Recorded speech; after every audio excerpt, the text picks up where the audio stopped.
बिस्मिल्लाहिर्रहमानिर्रहीम अस्सलाम वालेकुम। अल्लाह ताला से दुआ है कि अल्लाह ताला आपके रिस्क में कुशादगी करे। आज हम बनाने जा रहे हैं simple yummy and delicious spaghettis. इतनी मज़ेदार रेसिपी है, मस्ट ट्राई रेसिपी है, ज़रूर ट्राई कीजिएगा। और अगर आप मेरे चैनल पर न्यू है तो मेरे चैनल को लाइक शेयर सब्सक्राइब करते रहें, साथ साथ बेल आइकन को भी ज़रूर दबा दिया करें ताकि हर मज़े से मज़ेदार आने वाली वीडियो आपको मिल सके। इसको बनाने के लिए मैंने एक पैक ले लिया, उसको मैंने तो बीच में से ना 3 स्टेप्स में कटिंग कर ली है और उसमें मैंने पानी में बॉयल करना है इसको, ठीक है।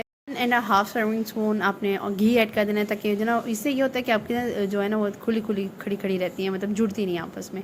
उसके बाद मैंने बोनलेस ले लिया, बोनलेस में मैंने तकरीबन 3 सर्विंग स्पून मैंने ऑयल घी डाल दिया है, ऑयल या घी आप ऐड कर सकते हैं। उसमें मैंने उसके बाद चिकन डाल दिया, चिकन को मैंने फ्राई किया, थोड़ा सा हल्का कलर हुआ है तो मैंने इसमें ना लहसन के ना छोटे छोटे पीसेस करके ना इसमें ऐड कर दिए, ठीक है। आप कोई भी लहसन पिसा हुआ भी इस्तेमाल कर सकते हैं, लहसन पाउडर भी इस्तेमाल कर सकते हैं। मैंने फ़िलहाल ना इस तरह से पीसेस करके ना इसमें ऐड कर दिया, तकरीबन 3 to 4 लहसन ऐसे ऐड किए, ठीक है। उसके बाद जब आपको लगे लहसन नीचे लगने लग गया है तो आपने थोड़ा सा पानी ऐड करना है और साथ में चिकन को और पका लेना है। दूसरी तरफ मैं स्पैगेटीज़ जो हैं वो बॉयल हो रही हैं, एक कन्नी कच्ची के हिसाब से, ज़्यादा कच्चा भी नहीं रखना, फिर वो बिल्कुल ही कच्ची रह जाती हैं, उसने आपने स्टेन कर लेना है। दूसरी तरफ मेरे पास ये वेजिटेबल्स हैं जिसमें शिमला मिर्च, बंद गोभी और गाजरें। अच्छा, मैं इनको ना इकट्ठे ही ऐड कर देती हूँ और ज़्यादा इनको पकाती नहीं हूँ ताकि ना ये थोड़ी ना खड़ी खड़ी और क्रंची क्रंची रहें। ये मैं हर दफ़ा ही आपको ऐसे ही बताती हूँ और फुल आँच में इसको पकाती हूँ। अगर आप फुल आँच पे नहीं ना पकाएंगे तो फिर आप लोग कहेंगे कि हमारी नरम पड़ गई है। तो यही वजह है कि जब आप हल्की आंच में पकाते हैं ना और आराम आराम से पकती ना हो तो बिल्कुल ही ढीली हो जाती हैं। तो आपने क्या करना है, फुल आंच में ना इसको तेज़ आंच पे फटाफट से पका लेना है, तो किसी 4 से 2 से 3 सेकंड से ऐसे पकाना है, फिर ज़्यादा नहीं पकाना क्योंकि बाद में भी इसने नूडल्स में भी पकना थोड़ा सा।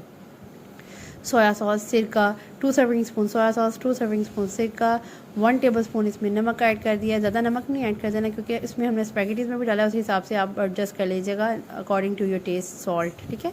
उसके बाद मैंने 1 टेबल स्पून मैंने इसमें चिकन पाउडर ऐड कर दिया, इसका बहुत मज़े का टेस्ट आता है, ठीक है। उसमें 1 टेबल स्पून मैंने इसमें भर के नहीं, थोड़ा सा कम ही ऐड किया, आपको नज़र आया ना, कम ऐड किया है। 1 टीस्पून आप या कर लें अगर आप ज़्यादा नहीं खाते ब्लैक पेपर।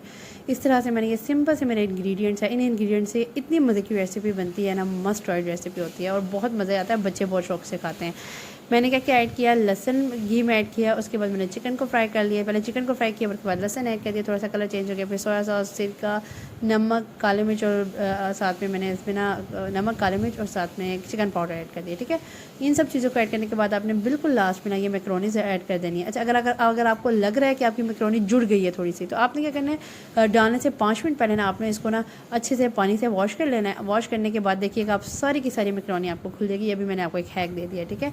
आपने ये लास्ट में कर लेना है, जब मैक्रोनी आपकी इजीली खुल जाएगी, बिल्कुल एंड पॉइंट पे नहीं करना, वो ना पानी पानी हो जाएगी। आपने क्या करना है, जब आप मैक्रोनी डालेंगे ना उसमें तकरीबन 5 से 10 मिनट पहले आपने मैक्रोनी को ना अच्छे तरीके से वॉश करना है और उसको ना स्टेनर में स्टेन कर लेना है। नीचे कोई प्लेट या कोई भी बाउल आपने रख लेना ताकि वो पानी ना अच्छे से आपका खुश्क हो जाए। इस तरीके से मैंने क्या किया है, सारी मैक्रोनी को अच्छे तरीके से, मैक्रोनी स्पैगेटीज अच्छे ऐसे मिक्स ही हो जाते हैं। अच्छा, स्पैगेटीज़ को आपने क्या करना है, अच्छे से मिक्स कर लेना है। बच्चों की तो मोस्ट फेवरेट है, बड़े भी बहुत शौक से खाते हैं, स्पेशली आजकल की यंग जनरेशन है, इनके लिए तो बहुत फेवरेट, मोस्ट फेवरेट ये रेसिपी है। इसको मैं अच्छी तरह से सर्व करूँगी इस तरह से। आज की रेसिपी मेरी कंप्लीट है। अगर आज की रेसिपी आपको मेरी पसंद आई है तो do follow me and subscribe to my channel. अगर आपको मेरे आइडियाज़ और मेरी चीज़ें पसंद आती हैं तो मस्ट फॉलो किया करें और अपने फ्रेंड्स और फैमिली के साथ भी ज़रूर शेयर किया करें, ठीक है। और ये भी बहुत मैटर करता है, खाना बनाना तो मैटर करता है लेकिन ये भी मैटर करता है कि आप सर्व कैसे करते हैं। सर्व करने के लिए भी कोई अच्छी सी आपको टेक्निक्स आनी चाहिए। इस तरीके से आपका अगर खाना मज़े का भी नहीं ना होगा तो वो लुक वाइज ही अच्छा लगता है ना, तो वो ऐसे खाने को भी दिल करता है। लेकिन खाना मज़े का ही होगा इंशाल्लाह। आप जब अल्लाह का नाम लेके बनाएंगे ना तो खाना हर चीज़ मज़े की बनती है इंशाल्लाह। इस तरह से मैंने रेसिपी, मैंने ऊपर से बॉयल एग किया था तो फटाफट से किया था तो इतना अच्छा बॉयल नहीं हुआ, तो बस ऐसे ही से मैंने कटिंग करके ऐसे ऐड कर दिया, हल्का सा उसमें धनिया स्प्रिंकल करिए, थोड़ी अच्छी लुक आ रही है।